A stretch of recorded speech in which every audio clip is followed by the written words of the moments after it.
તમારું નામ શું છે?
મારું નામ છે પ્રભુ.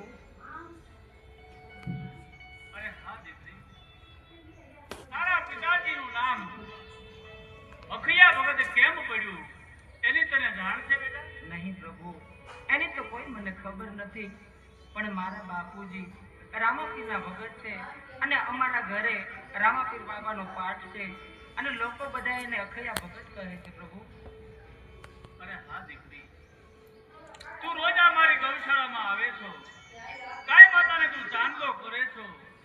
હા બેટા, તો શું તારે ગાય માતાને ચાંદલો કરવાનું વ્રત છે? નહીં પ્રભુ, મારે કોઈ વ્રત નથી, પણ પ્રભુ જ્યારે જ્યારે આ ગૌશાળામાં ગાયોને ચાંદલો કરવા આવું છું ને પ્રભુ, ત્યારે મને તમારા દર્શનનો અમૂલ્ય લાભ મળે છે પ્રભુ. એટલા માટે ગૌશાળામાં ગાયોને ચાંદલો કરવા આવું છું. અરે હા દીકરી, ગાય માતા પ્રત્યે તારી જો અગાધ લાગણી હોય તો બેટા આજે તું મને ચાંદલો કર. નહીં પ્રભુ, શું બોલો છો પ્રભુ? હા બેટા, તમે તો એક ઉજળા વરણના છો, રાજકુંવર છો પ્રભુ. કદાચ અમારાથી તમને અડાઈ ગયું હોય ને પ્રભુ, તો તમારે ના આવવું પડે, અમારાથી તમને ચાંદલો ન કરાય. અરે દીકરી, આ નાત જાતના ભેદભાવ તો સમાજે રાખ્યા છે, મારા માટે તો 18 વરણ સરખા છે. ઉચ્ચ નીચનો ભેદભાવ મારામાં નથી આવતો. હું સનાતન ધર્મ પાળું છું, સનાતન ધર્મનો વિસ્તાર કરાવું છું. હા દીકરી, આજથી તું મારી બેન અને હું તારા ધર્મનો માનેલો ભાઈ. અરે મારી બેન, તું મને ચાંદલો કર. બહુ સારું પ્રભુ.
આવી અને ઘણું મોડું થઈ ગયું છે.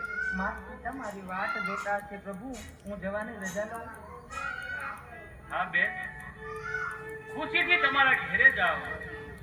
જ્યારે જ્યારે તમે ગૌશાળામાં આવશો ત્યારે બેન જરૂર હું તમારી પાસે ચાંદલો કરાવવા આવીશ મારી બેન. ભલે. એ આવજો બેન. એ આવજો ભાઈ. હા બેન, આવજો.